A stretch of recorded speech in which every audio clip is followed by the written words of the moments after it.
In this video, I'm going to talk to you guys about 7 things rich people teach their kids that poor parents usually or typically don't. Let's jump straight into the video. Number 1, money is a tool, not the goal. Money is a tool to get you where you want to go, but it's not the goal. It should never be the goal. It's like when you go on vacation. Money isn't the tool. Money isn't the goal for the vacation. Money is a tool that gets you to the vacation or gets you on vacation. Because without money, you can't buy gas, you can't buy food, you can't buy a hotel, you can't go where you want to go. So money is a tool that gets you from here to here. Where a lot of people see money as the goal because they think about it backwards. They don't have a goal in mind.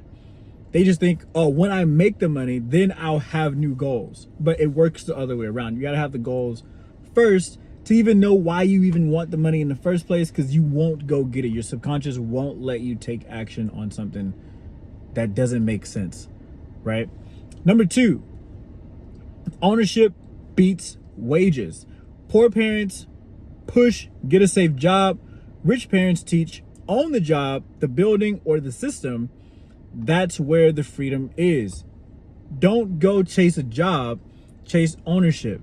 Go own the job, right? I've hired tons and tons and tons of doctors, nurse practitioners, all these people in healthcare, but the ones that make the most money are the ones that own the practice. Simple as that. They can charge the most money. They have the most freedom because they can do what they want, right? Number 3, relationships are currency. Rich parents emphasize networks. Who you know matters as much as what you know. Poor parents often undervalue connections. Why? Because what they're trying to do long term has nothing to do with who they know. Right? So when you have a different goal, I mean, even if we jump back to number 2, ownership beating wages. So owning a business versus owning a job, those two things are completely different. When you have a job, you got to know, okay, how can I get this job? Who do I need to know to get? Like, you don't have to, you just apply and you get the job. Ownership is it's a totally different business. It's a totally different way of thinking where your network can actually grow your business and it can destroy your business, right? The wrong reputation can screw you up really quick based on what you tend to do in life, right? And the thing is that typically poor parents don't understand the value of it. Not that they don't understand what it is or how to do it, they don't understand the value of it, right? And that's what you got to understand, is the value of basically who you know being as important as what you know. Sorry, my words are all over the place today. Number 4, solve problems and don't avoid them. Poor kids are told to avoid mistakes. Rich kids are told mistakes are tuition for learning. The bigger the problems you solve, the richer you will become. Simple as I've talked about this in multiple videos that I have, and that's really the whole game, right? When you work a job, typically the job itself is to fix a problem.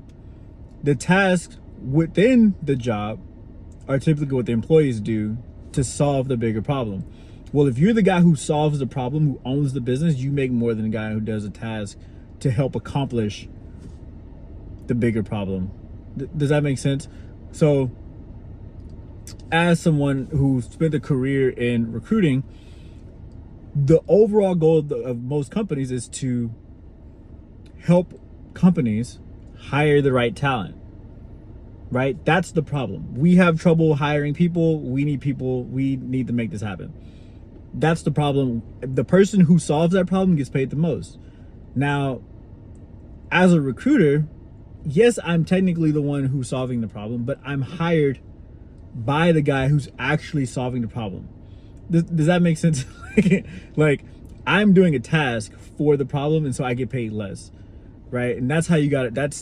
That's just the difference between rich people and poor people. Poor people fix tasks, rich people solve problems. They're totally different. You got to kind of be in both places to really understand it, but that's just how it works. Number 5, money multiplies when you invest it. Poor parents tell kids to save and not lose money. Rich parents teach them to plant money like seeds that grow into more money. this is a long-term game. A lot of times, again, with poorer people, there is no long-term vision. There is no destination. There is no goal. Kind of like I said with number one, if you're trying to get from A to B, that's totally different than if you're not trying to get anywhere at all, right? And you're just trying to do the best at A. Totally different mindset. And so rich people plant in their kids' brains, you're at A, the goal is to get to B. Here's what this looks like. And they walk them through that whole entire process. Number 6, time is more valuable than money. Poor kids trade time for dollars. Rich kids learn to buy back time through delegation, leverage, and systems. And last but not least, number 7, abundance over scarcity. Poor parents teach survival. We can't afford that. Rich parents reframe it. How can we afford that? One shuts the door, the other opens them. Man, that's such a good one. Stop thinking I can't do something before you even think, how could I even make that happen if possible? Right? And I'm not saying do anything immoral or like put yourself in crazy debt or anything like that, but I just mean like, if you had a bill of $1,000, there's 2 ways to think about it. I can't afford that. Or, okay, what can we do to afford that?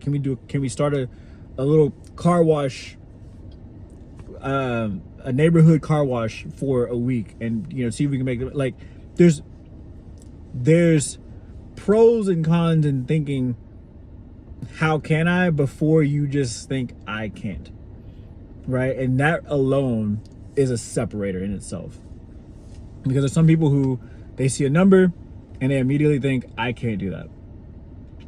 Shuts the door on everything, and then they never get to critically think. They never get to raise themselves to a higher bar. Therefore, they stay exactly where they are, right? And that problem never gets solved. And so, again, these are the 7 things that the 7 things that rich parents teach their kids that poor parents don't. If you like this video, hit the like button, comment below which one of those stood out to you the most, or which one that relates to you the most, and hit that subscribe button. I'll catch you guys on the next one. Peace.